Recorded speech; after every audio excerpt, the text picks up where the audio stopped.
Sa magpapalang umaga po sa ating lahat. Muli tayo po ay mag-aaral po ng salita ng Diyos.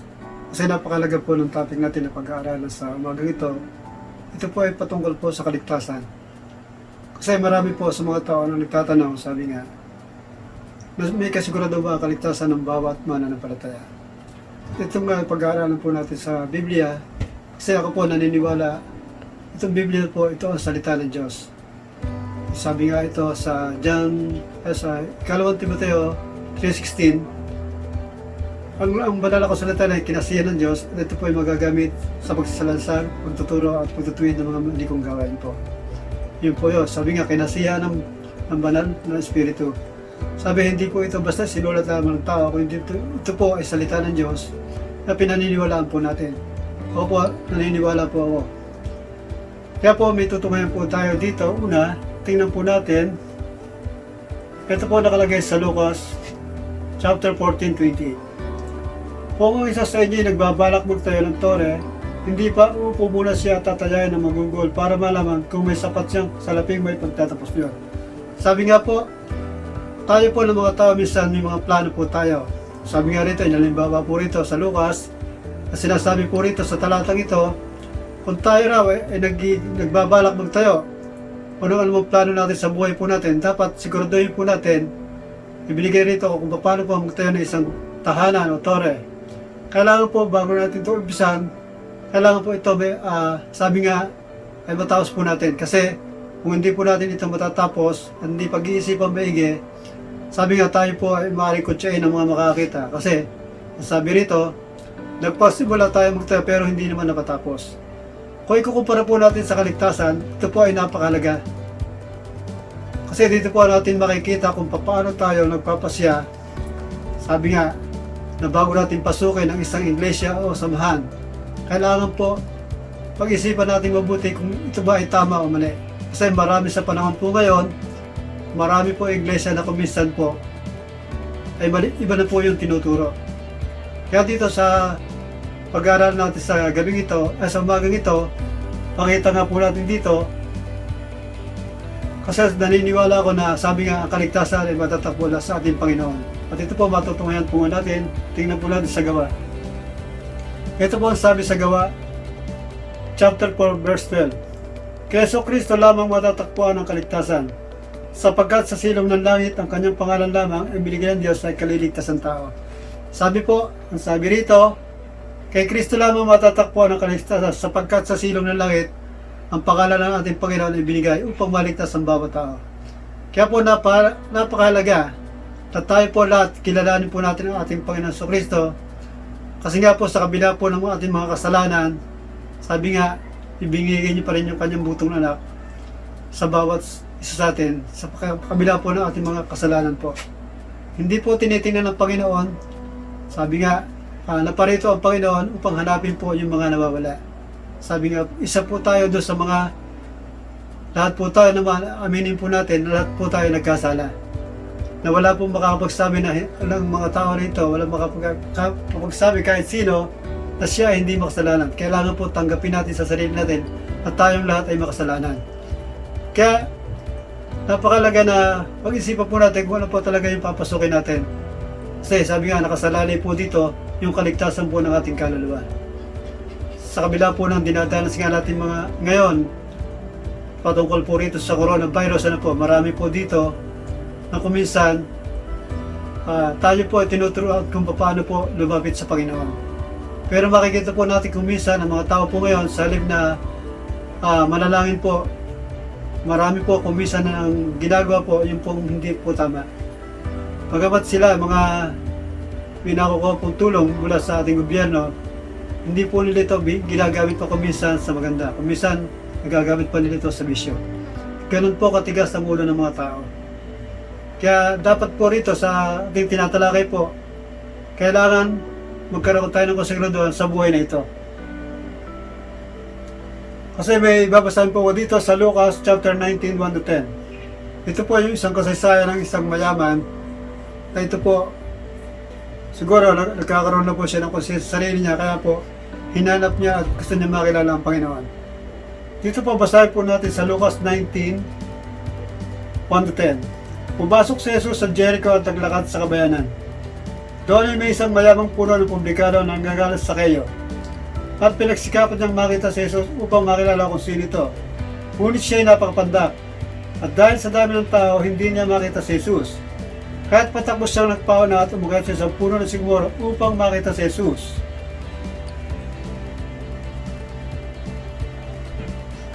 Na magdaraan doon. Pagdating ni Jesus sa dakong iyon, siya ay tumingala at sinabi sa kanya, Sakeyo, bumaba ka agad sapagkat kailangan kong tumuloy ngayon sa bahay mo. Sabi nga ito si Sakeyo, sabi nga rito, pinagsikapan niya makita ang ating Panginoon. Na noong panahon yun, ang Panginoong Jesucristo, ito po ay papunta na sa Jerusalem at napadaan nga po ito sa lugar ng Jericho. At ito nga nabalitaan po ni Sakeyo. Kaya po ang ginawa niya, gusto niya makilala ito. Pero dahil nga siya ay maliit na tao at napakarami pong tao, hindi niya po makita ang Panginoon. Kaya po ang ginawa ng taong ito, umakyat po sa isang puno upang makita ang Panginoon. At sabi nga, pagtapat nga ng Panginoon doon, tumingala ang Panginoong Hesus at sinabi kay Sakeyo, bumaba ka riyan, kailangan tumuloy sa bahay mo. At ito po ang sabi sa 6. Nagmamadali siyang bumaba at tinanggap si Jesus. Lahat na nakakita nito ay nagbulong-bulungan. Nakikituloy siya sa isang makasalanan, wika nila. Tumayo si Sakeyo at sinabi sa Panginoon, ibibigay ko po sa dukha ang kalahati ng aking ari-arian at kung may nadayang sino man, 4 bayo ang sasauli ko sa kanya. At sinabi sa kanya ni Jesus, ang kaligtasan ay dumating ngayon sa sambayang ito. Lipirin ni Abraham ang tao ito. Sabi nga, nung pinabababa nga po sa kayo, sabi nga po ito nagmadali sa pagbaba. Upang sabi nga tanggapin ang ating Panginoon doon sa kanyang tahanan. At nung nag-uusap na nga po sila rito, marami po ang nagbulong-bulong nakakita. Bakit daw po nakikituloy ang ating Panginoon sa isang makasalanan? Kasi nga sabi ko nga po sa inyo, ang Panginoon po wala po siyang pinipili. Kailangan lang po kung paano natin tanggapin na tayo isang makasalanan. At doon nga, tulad nga po ni Sakeyo, na sabi nga ito, isang maniningil ng buwis, talaga po ito yung makasalanan. Gusto niya sa panahon ito na makilala nga ang Panginoon, kaya siya tinanggap niya ang ating Panginoon. At ito po ang sabi sa 8. Tumayo sa Sakeyo at sinabi sa Panginoon, ibibigay ko po sa mga dukha ang kalahati ng aking ari-arian, at kung ako may nadayang sino man, 4 bayo ko yung sasauli ito po sa inyo. Dito nakikita natin na si Sakeyo, sabi nga ito ay nagsisina po sa kanyang magkakasalanan. Sabi nga rito, kung siya nga ay may nadaya, sabi nga, 4 na bahagi ng kanyang arian, sasauli niyo po ito. At dito kung makikita po natin kung paano yung desisyon ng pagpapasya ni Sakeyo na sabi nga, kailangan tanggapin natin na tayo ay makasalanan. Ganun po ang ginawa ni Sakeyo, nag-desisyon po siya, sabi nga, ibibigay niya po yung kanyang kanyamanan. At ito nga, sabi ng ating Panginoon sa 9, at sinabi sa kanya ni Jesus, ang kaligtasan ay dumating ngayon sa sambayang ito, lipirin ni Abraham ang tao ito. Sabi nga, ang Panginoong Hesus ng panahong iyon, sabi nga, tumulid po ito sa tahanan ni Sakeyo. At doon nga, sabi nga, dumating po yung kaligtasan sa tahanan iyon. Sapagkat sabi rito sa 10, sapagkat naparito ang anak ng tao upang hanapin at iligtas ang naliligaw. Totoo naman po yun. Sabi nga, tayo po, hindi po nagpunta rito ang Panginoon upang hanapin yung matatuwid, kung hindi po yung mga makasalanan po. Katulad din po ng isang, sabi nga, hindi po nangangailangan ng magagamot ang walang sakit po, kung hindi yung po may mga sakit. Kaya po sa kabila po ng nangyayari po sa daigdig natin ito, patungkol po dito sa corona, marami po dito, sabi nga, na binibigyan tayo ng instruction, sabi nga, manatili tayo sa ating tahanan upang maiwasan natin ang sakit na ito. Pero sa kabila po noon, marami po na may katigasan ng ulo ng mga tao. Sa halip na sila sumunod sa gobyerno natin, marami po ang mga pasaway. Kaya kung mapapansin natin, sa panahon ngayon, hindi po matapos-tapos po ang problema ito. Pero naniniwala po tayo na sabi nga, ang lahat ng ito, matatapos ito basta magtiwala lang tayo sa Panginoon. Ganon din po ang kaligtasan sa panahon ito. Kailangan po matiyak po natin na tayo po na kapag kumilala sa ating Panginoon, may kasiguraduhan po. Kasi sabi po doon sa Roma 10:9, kung ipapahayag lang yung mga labi na si Kristo ay Panginoon Diyos at mananampalataya ka ng buong puso na siya muling binuhay ng Diyos, maliligtas ka. Ang kailangan po, ipahayag po natin. Sabi po, ipahayag po natin ang ating Panginoon Kristo na siya po muling binuhay. At yun, kapag ginawa po natin yun, sabi po rito, maliligtas po tayo. Sabi nga, ano ba ang mga dapat natin gawin upang tayo maligtas? Kasi meron tayong mga babasahin po rito. Sabi nga rito, mga kailangan gawin upang maligtas. Ito po, una po kailangan po, sabi po, sumampalataya tayo kay Jesus. Basahin po natin sa John 3:16. Kaya na lamang pag-ibig ng Diyos sa salibutan, kaya ibinigay niya ang kanyang bugtong na anak upang ang sumampalataya sa kanya ay hindi mapamak kundi magkaroon ng buhay na walang hanggan. Sabi po, gano'n na lang po yung pag-ibig ng Diyos sa bawat isa. Sa kabila po ng kasalanan po natin, hindi niya po ito, sabi nga, hindi niya ito inintindihan. Mahalaga po sa kanya yung pag-ibig niya sa mga tao. Sapagkat sabi nga, wala po hindi nagkasala. Kasi po, nung panahon yun, si Eva at si Adam po ay nagkasala. Kaya tayo po, wala po tayong magagawa kundi, sabi nga, aminin sa sarili na tayong lahat ay makasalanan.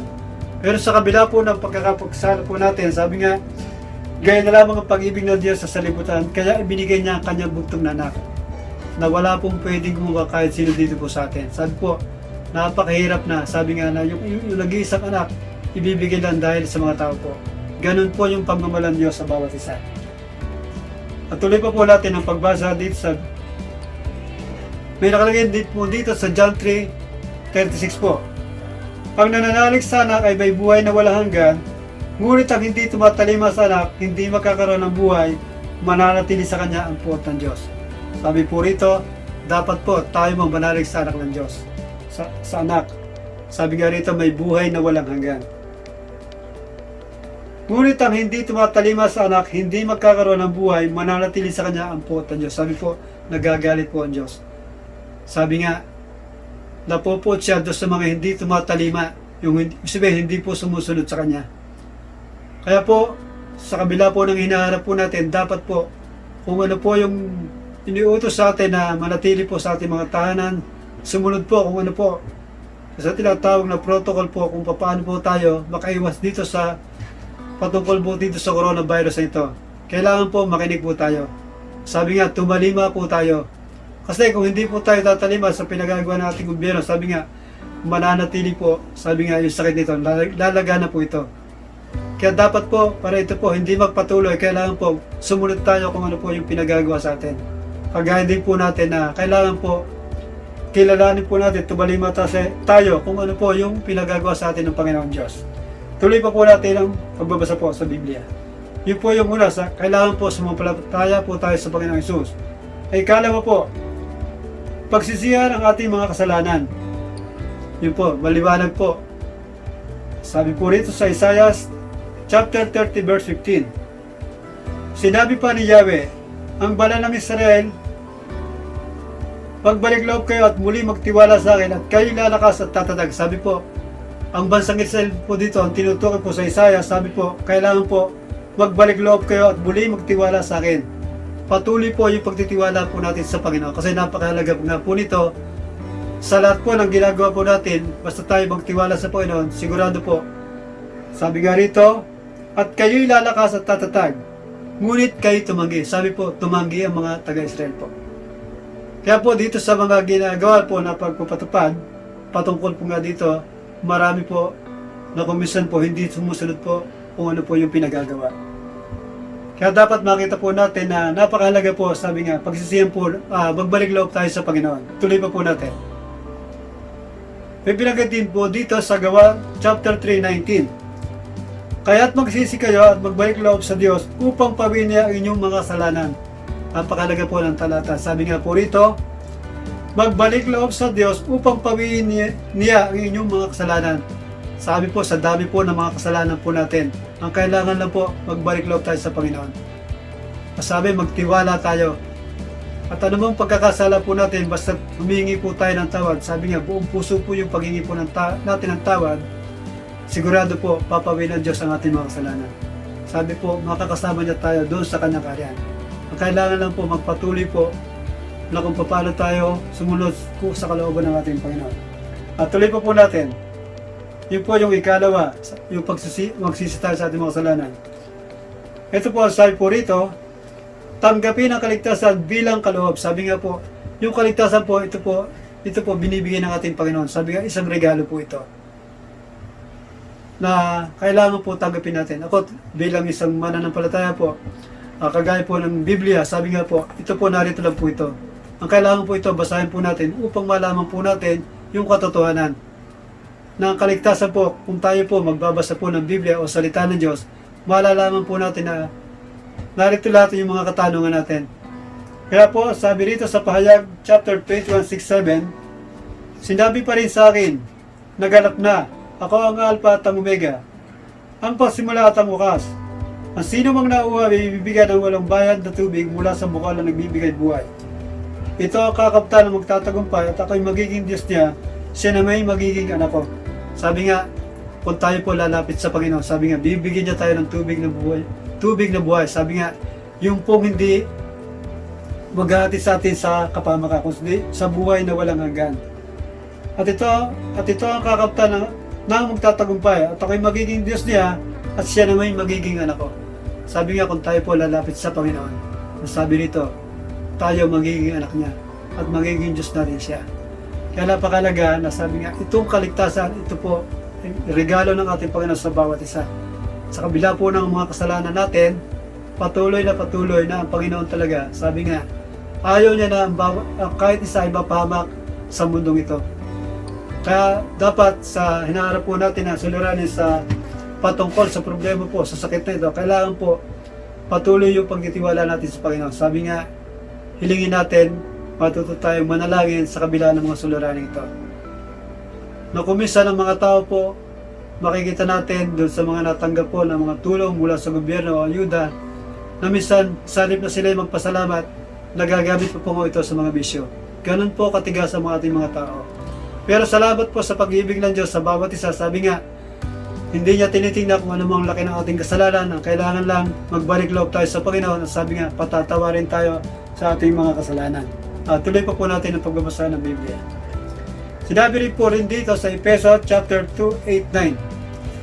Dahil sa kagandahan loob ng Diyos ay naligtas kayo sa pamamagitan ng inyong pananalig kay Kristo. At ang kaligtasan hindi kaloob ng Diyos, hindi mula sa inyo. Hindi ito dahil sa inyong mga gawa, kahit walang dapat ipagmalaki ang sinuman. Sabi nga po, hindi po pala tayo maliligtas dahil sa ating mabubuting gawa. Ang kaligtasan pala, sabi nga ito kaloob ng ating Panginoon Diyos. Na kung minsan noon, nabanggit na ko rin po sa akin sarili, na sabi ko nga, bakit ba ako, kasi noon may nangangaral po, na halos mga bata rin po, talaga po mahusin sila. Pero sabi ko, bakit naman ako makikinig sa kanila? Alam ko naman po, hindi ako makasalan. Pero salamat po sa pagpatuloy ng mga kapatid na nagtuturo po kung paano po na dapat tanggapin pala natin na tayo talaga ay makasalanan. Sabi nga po, wala po tayong dapat ipagmalaki. Kailangan isuko po natin yung ating sarili at pasakop tayo po kung ano po yung pinagagawa ng Panginoon sa bawat isa. Kasi sabi nga rito, hindi ito dahil sa inyong magawa kaya't walang dapat ipagmalaki ang sino man. Maliwanag po ang mga talatang yan. Sabi nga, wala po tayong magagawa na kung sagan ang sarili natin.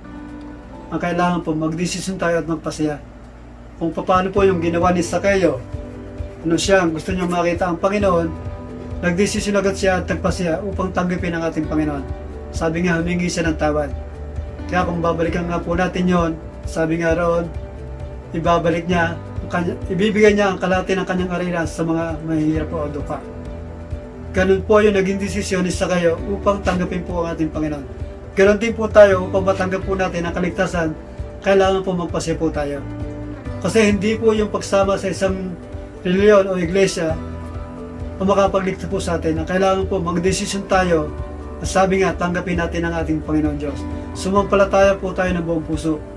At kapag nagawa po natin yun, sabi nga, may katiyakan yung kaligtasan at patuloy po at tayo po susunod kung ano po yung pinagagawa ng Diyos. Sabi, narito lang po yung Biblia, kailangan po basahin din po natin ito, magsaliksik po tayo. Kasi dapat po paniwalaan natin na ang Biblia po, sabi nga ito, salita ng Diyos. Na hindi ito po basta may susulat ng sino man tao na walang makakagawa po nito, kundi po ito, sabi nga, kinasiyahan po ng Diyos. Kaya maliwanag ng mga nakasalut po sa Biblia, ito po may mga katotohanan po. At tuloy po natin. Ito po ang sabi, tanggapin natin na wala tayong magagawa upang maligtas. Sabi nga po rin sa ika-4, tanggapin natin na wala tayong magagawa upang maligtas. Basahin po natin sa, ito po ang sabi sa Timoteo chapter 1, 9-10. Naligtas at tumawag sa atin upang tayo maging kanyang bayan. Ito'y ginawa niya sa pamamagitan ni Kristo Jesus, hindi dahil sa ating magagawa, kundi ayon sa kanyang layunin at kagandahan loob na nila sa atin bago pa magsimula ang panahon. Ngunit nahayag lamang ito nang dumating si Yesu Kristo na ating tagapagligtas. Niluping niya ang kamatayan at inihayag ang buhay na walang hanggan sa pamamagitan ng mabuting balita. Sabi po, ito po rin yung mabuting balita na dala-dala po ng ating Panginoon. Ito po yung magandang regalo po sa bawat isa. Sabi po, narito lang po ito. Ito yung po magandang balita patungkol po nga sa kaligtasan. Ang kailangan lang magpatuloy at magpatuloy po tayo kung ano po yung nais ng Diyos sa bawat buhay ng isa. Kasi napakalaga na tayo po bilang isang sumusunod sa Panginoon Diyos, kailangan makita rin po sa buhay natin na unti-unti po nababago na po yung buhay natin. Sabi nga, nababago na po yung paniniwala ng bawat isa. Kasi napakalaga na tayo po na nag-aaral po ng salita ng Diyos. Sabi nga, itong Biblia, kailangan po may kasiguraduhan po na tayo po ligtas po talaga. Ang kailangan lang, sabi nga rito, sumumpalataya po tayo ng buong puso sa Panginoon Diyos. At kung tayo pagpapatuloy natin yan, may kasiguraduhan po na tayo po maliligtas po. At tuloy po natin. Ang sabi po rito sa Tito 3:5, tayo niligtas niya, natamo natin ito hindi dahil sa ating mabubuting gawa, kundi sa kanyang habag sa atin.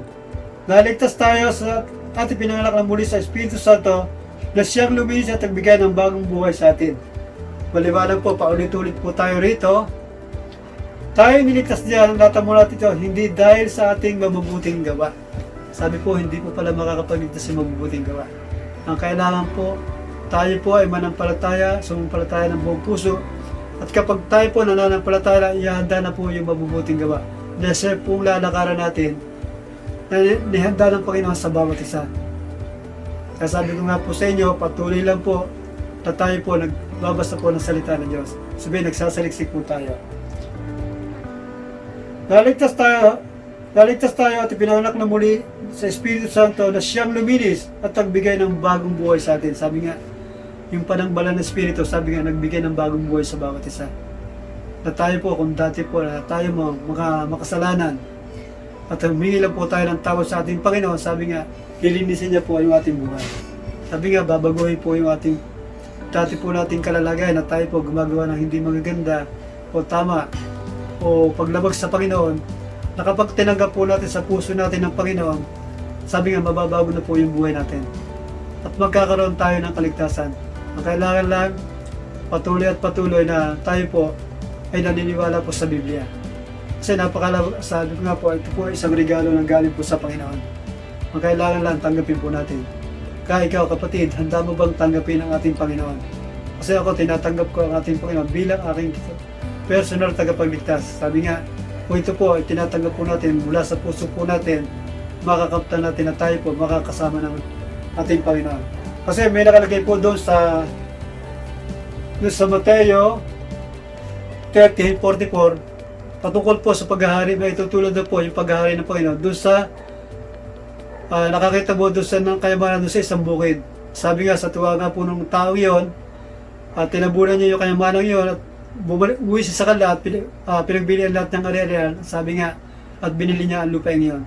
Ganun po rin tayo nung makita po natin ang ating Panginoon, kasi si Kristo po yung pinakamalaga. Sabi nga, na hinahanap po natin. Na sabi nga, maging kalugihan mo o maging anuman, kailangan lang makamtan po natin ang ating Panginoon. Napakasaya na po yun kasi nga po, yun po yung kayamanang nakatago, ang ating Panginoong Hesus. Kaya napakalaga na yung kaligtasan, ito po, hindi basta-basta po natin na sabi nga, pag-isipan po natin at mag-desisyon po tayo.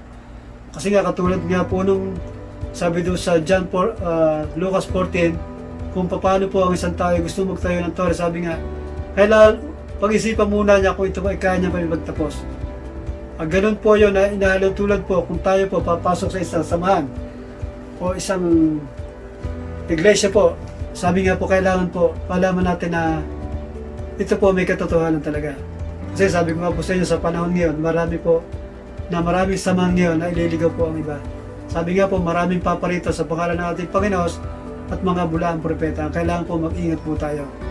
Kaya magagawa po natin, patuloy po na tayo po nagbabasa po ng Biblia. Patuloy din po tayo sa pananalangin upang malampasan po natin itong tinaranas po natin patungkol po dito sa corona. Kailangan lumapit po tayo sa Panginoon. Kasi siya lang po yung makakatulong sa bawat mananampalataya, sa bawat tao po. Sabi nga, ang lahat ng ito, kayang-kaya pong pawin ng ating Panginoon. Kaya-kaya niya pong alisin niyo po yung sakit na yan. Ang kailangan lang, sabi nga ang tao, magbalik loob po sa Panginoon. Sabi nga, huwag tayong pasaway kung tayong manatili sa ating tahanan. Sumunod po tayo kung ano po yung gusto ng ating gobyerno. Kasi ang iniisip ng ating Pangulo, siyempre po, sa kabubuti po ng bawat isa. Kailangan po huwag matigas ang ulo ng bawat isa upang matapos po natin ito. Ganon din po yung pagtanggap po sa ating Panginoon, kailangan tanggapin natin ang buong puso ang Panginoon. Kaya napakalaga na po na malaman po natin, sabi nga rito, kung ano yung mga paraan upang tayo po ay maligtas. Una, sabi nga po rito, kailangan sumumpalataya sa ating Panginoon. Ikalawa, pagsisihan natin ang mga kasalanan. At ikatlo, tanggapin natin na kaligtasan ay kaloob mula sa Diyos. At yung ikaapat po, kailangan po tanggapin natin sa sarili natin na wala tayong magagawa kung sa ganang sarili po lang natin. Na mahalaga na malaman po natin ang mga salitang ito. At naniniwala po ako na kapag ginawa nyo na po yung personal na pagtanggap sa Panginoon, sabi nga, hingin po natin ito sa pamamagitan ng panalangin. Kaya po, muli samahan niyo po ako sa isang maikling panalangin po kung paano po natanggapin po natin ang ating Panginoon. Sige po, samahan niyo po akong manalangin. Ama namin Diyos, muli Panginoon, maraming salamat po, God.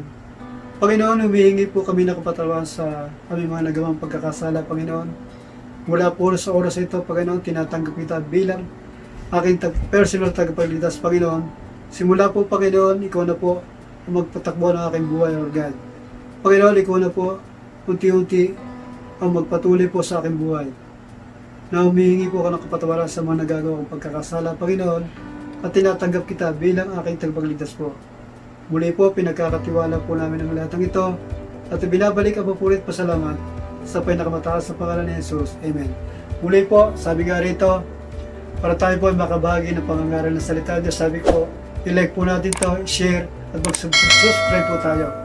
At yun po, isang mapagpalang umaga po sa inyo lahat. Subayin niyo po ang Panginoon.